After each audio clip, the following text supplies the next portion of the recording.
I am the Tofu Golem. Please enjoy the video. In this video, I will explain how to prepare fermented vegetables. Fermentation is a wonderful, age-old technique that not only preserves your produce, but also boosts its flavor and nutritional benefits. We'll focus on a straightforward method that uses salt and water to encourage beneficial bacteria. This process creates delicious, tangy vegetables perfect for enhancing any meal. Get ready to transform your kitchen into a hub of healthy, vibrant food creation. To begin your fermentation journey, gather a few key items. First, choose fresh, crisp vegetables.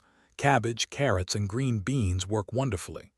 Next, you'll need non-iodized salt like sea salt to create your brine.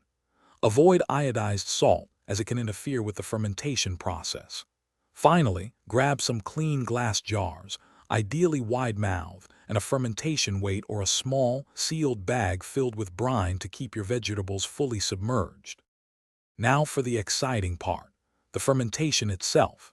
Start by thoroughly washing and chopping your vegetables. Next, prepare your brine by dissolving 2 tablespoons of non-iodized salt into 4 cups of filtered water.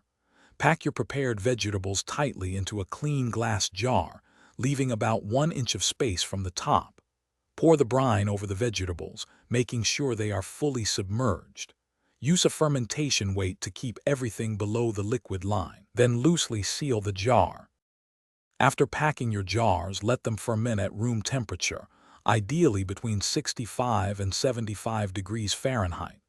This process usually takes about 3 to 7 days. You'll notice small bubbles forming, indicating active fermentation. After 3 days, begin tasting your vegetables daily until they reach your preferred level of tanginess and texture. Once perfect, move the jars to your refrigerator. This cold environment will significantly slow down the fermentation, allowing you to enjoy your delicious, homemade fermented vegetables for several months. Thanks for watching. Consider subscribing if we helped you today.